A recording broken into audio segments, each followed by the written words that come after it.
Hi everyone, apologies for this. It's a video in two parts for day two. This tablet doesn't have much memory. But carrying on from the Fred Winter, Diego de Charmille, Paul Nicholls knows exactly how to get a French horse ready first time up. The interesting one as well, Sam Twiston-Davies has been attached to this horse in the declarations for as long back as it can be. So while Frodon's in for Nicholls, this one seems to be the number one pick where it's going now. The one worry I have is it's still a maiden, but sometimes you see that horses don't necessarily fire in France, but then come to England, new set of surroundings and fly through. So that is the one I'm going with. The 1, 2, 3 then for the Fred Winter I'm looking at is Diego de Charmille from Campiador, and I'm going to put J. Leo in there as well. The final race on day two is obviously the Champion Bumper, and once again Willie Mullins has like half the field, so this is what's going to create a lot of trouble for everyone. Starting on the English contingent though, there first, Ballyandy from Nigel Twiston-Davies has been talked up all summer. He's got good form, he's improving, he's a course and distance winner, but there's one massive flag that's really worrying me, and that is the time with a horse who's also fancied in the market called Core Blimey.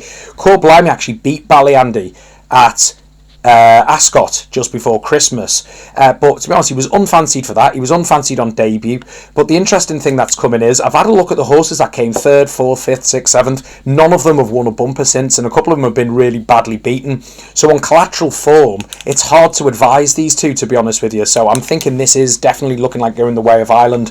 One who may have one to say on that though is High Bridge. I think it's for the Ferguson yard again.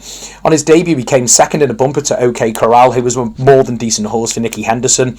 Over course and distance on his first ride back, it was the worst ride I've ever seen, and I think Aidan Coleman afterwards even chastised himself for it. He was held up practically and last, absolutely flew home. I don't know what, I still don't understand fully what was going on. It was a small 5-horse race, and at the top of the hill I think he was 25 lengths off the leader and got beaten by 3 or something crazy. But since then he's come out, won again, he's improving. And this yard are known for bumper horses. This could really run a big race, 14-1 as well. Looking at the Irish contingent, new to this town, trained by John Harrington, is 2 for 2. Is Milan bred, so there's a mixture of speed and stamina. Runs in the same colours as the likes of size in Australia has in the past, size in Europe, etc. And that horse could run a really, really good race. Though the ones I'm actually going to look at, in the main two, are the Willie Mullins trained. Battleford is interesting. He cost a small fortune. He's only had one run, I should say. Won at 4 to 6, dead easy. Hasn't been seen since. Apparently, they were saying it's all about good ground for this horse, and the one he won, I think it was at Punchestown, was on heavy. So that is interesting. I really hope they run him, though. Again, they're like, we're going to make a late decision on it, so I really don't know. I'm going to be doing Battleford each way. It's not my number one pick, but I'm going to be doing it if it runs, because I think it's got a great chance. Augusta Kate is favourite, and this horse is improving no end. Unbeaten. Interestingly enough, she was declared for the Mears bumper that's just happened at Sandown this weekend and didn't run, so clearly they're keeping it for this. It's a mare, and mares don't necessarily have the great race in this, but this horse is the class horse of the race. It looks like it's got the form and gets a Mears allowance as well. It's Yates bred, so it's all about stamina, and on good ground as well, so the ground is fine. I think this will be the one who Patrick Mullins goes with. I think that will be the number one pick.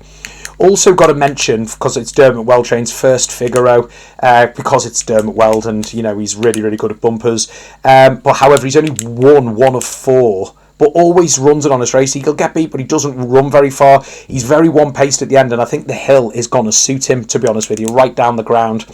But in terms of a 1, 2, 3, I'm sticking with Augusta Kate as number one pick, and I'm also going to put in there High Bridge as the second, and I'm going to stick Battleford in, even if I don't know if he's going to run.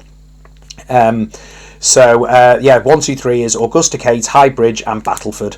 Apologies, this video is in 2 parts. If you're watching this one first, go back to my channel and you'll see part 1, I'm sure.